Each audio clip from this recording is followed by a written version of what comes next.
कि अचानक मुंह से चीख निकल गई। वो महिला करीब 100 गज दूर उसके सामने सड़क किनारे ठीक उसी ढंग से खड़ी दिखाई दी, कंधे पर बैग और जमीन पर ब्रीफकेस।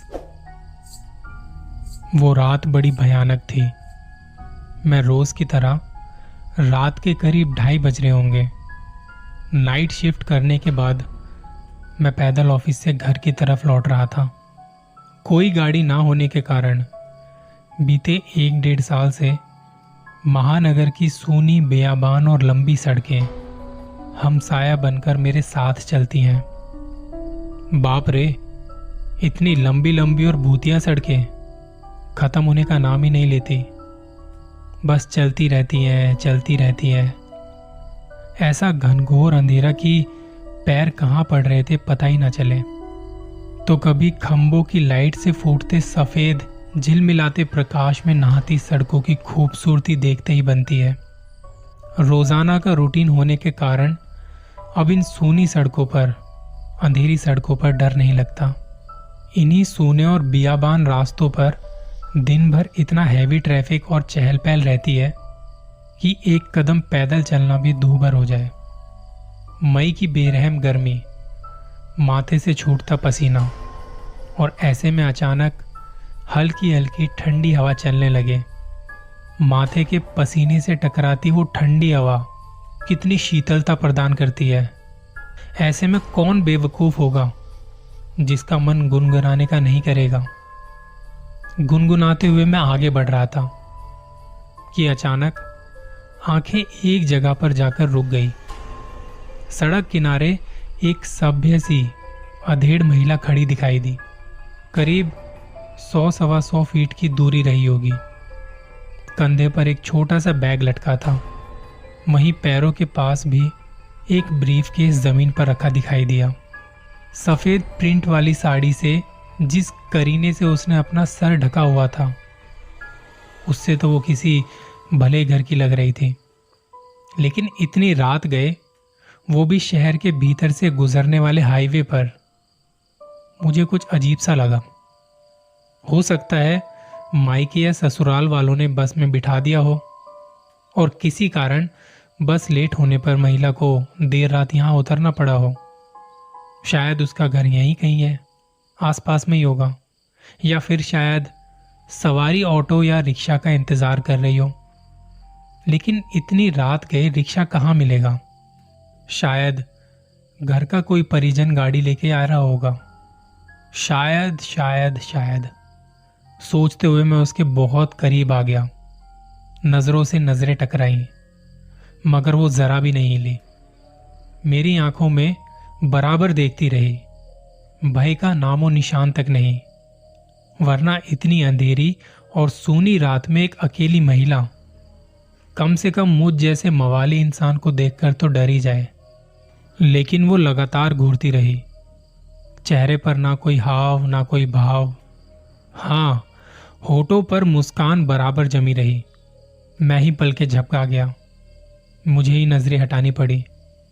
ये औरत कहीं ऐसी वैसी तो नहीं?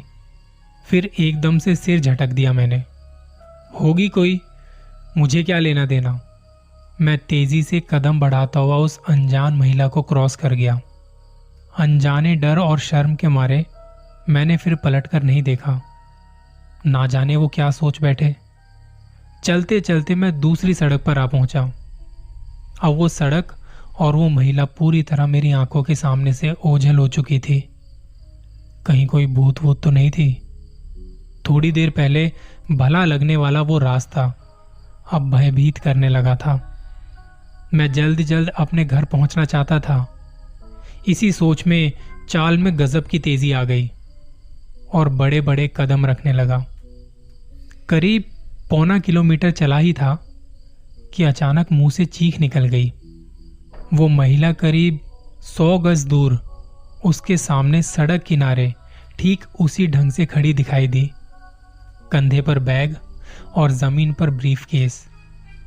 ये अब यहां कैसे आ गई? एक ही तो रास्ता है। ना कोई गाड़ी निकली और ना ही वो पैदल दौड़ती हुई मुझसे आगे आई। मेरा पूरा शरीर डर के मारे कांपने लगा। पसीने से तरबतर हो गया। लगा कि आज की रात आखिरी रात है। वो भूतिया औरत कुछ देर में मुझे चबा चबा कर खा जाएगी। मैं बेतहाशा भागा, इतनी तेज कि पता नहीं चला कि वो औरत कब कब में मेरे पीछे रह गई। मैं भागता रहा और सीधे घर पर जाकर ही रुका। सांसें तेजी से चल रही थी। घर के बाहर ही कुछ पल खड़ा रहकर अपनी सांसों पर कंट्रोल किया। अगले दिन शाम करीब 5 बजे ऑफिस पहुंच गया। एक बुजुर्ग कर्मचारी को रात का सारा घटनाक्रम सुना डाला। हंसते हुए बोले रहीम चाचा, अरे कहीं वो बूचड़ खाने के पास की बात तो नहीं कर रहा? बूचड़ खाना? मैं थोड़ा हड़बड़ाया। हाँ, बूचड़ खाना, स्लाटर हाउस, जहां जानवर कटते हैं। बेटा वो सड़क बहुत खतरनाक है, बहुत हादसे होते हैं वहां। तेज रफ्तार बड़ी गाड़ियों ने बहुत सारे लोगों को कुचला है। सुना है कई साल से बस का इंतजार कर रही एक औरत को भी एक ट्रक ने रौंद डाला था। तुझे ही नहीं, बहुत सारे लोगों को दिख चुकी है। लेकिन बेटा, भली औरत की रूह लगती है, कभी किसी को नुकसान नहीं पहुंचाती। मैं हैरान था और परेशान भी। अब कैसे निकलूंगा उस रास्ते से मैं पैदल? और एक आत्मा, औरत की रूह से आमना सामना हुआ है मेरा, वो भी भली औरत की रूह। क्या सच में भली आत्माएं भी होती हैं? कुछ शेयर करना चाहोगे? आज की दूसरी कहानी जो है, एक रियल किस्सा है। ये किस्सा हुआ था मेरी दादी के साथ, मेरी दादी की बहन के साथ। काफी छोटे से ही उन्होंने हमें संभाला है। अब उनके साथ जो होता था वो मुझे मेरे भाई ने बताया। उनको रात में बहुत बुरे बुरे सपने आते थे और ये किसी का नाम लेके चिल्लाती थी कि नारायण जी मुझे मत मारो। कई बार तो ऐसा होता था जब वो अपना ही गला दबा रही होती थी नींद में। गला दबाते दबाते कहती थी कि नारायण जी मुझे मत मारो। उनका कोई रिश्ता था, हालांकि ठीक तरह से किसी को भी नहीं पता कि नारायण जी कौन थे, कौन था वो, क्या हुआ उनके साथ। तो एक बार हम बुआ के घर गए हुए थे और मैं बहुत छोटा था, तो मैं मम्मी पापा के साथ सो जाता था और भाई जो था उसको कहा कि तुम दादी के साथ जाके सो जाओ। मेरा भाई उनके साथ नहीं सोना चाहता था, पर उसने कहा कि ठीक है, कोई बात नहीं। तो रात में क्या होता है, दादी ना उठ के बैठ जाती हैं और मेरे भाई की नींद खुलती है और वो पलट के देखता है, बस गर्दन को थोड़ा सा घुमाता है तो वो क्या देखता है कि दादी उसी की तरफ देख रही हैं। ये देखते ही उसकी हालत खराब हो जाती है। दादी उसे देख के बहुत अजीब तरह से मुस्कुराती है और कहती है, आज तो मैं तुझे खा जाऊंगी। ये देखते ही, ये सुनते ही मेरा भाई उठ के भागा जहां मम्मी पापा सो रहे थे। वो जाके बोलता है, मुझे आप लोगों के साथ सोना है। सब आधी नींद में थे तो कोई उसकी बात ढंग से सुन नहीं रहा था।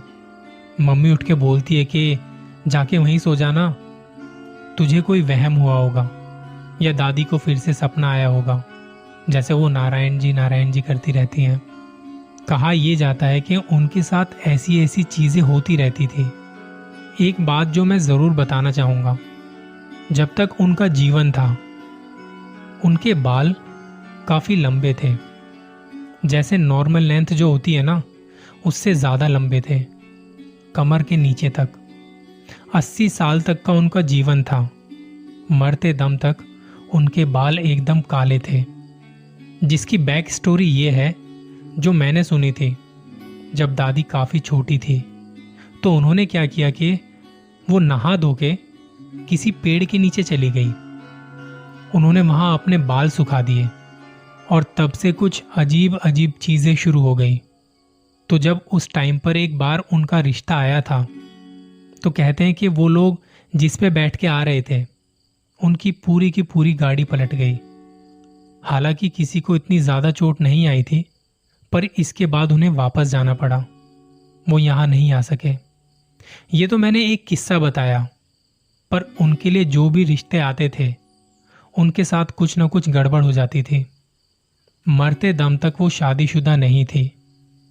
कहते हैं कि उनके साथ उस पेड़ पर उस वक्त जो था उसने दादी को अपना बना लिया था और मरते दम तक दादी के साथ रहा।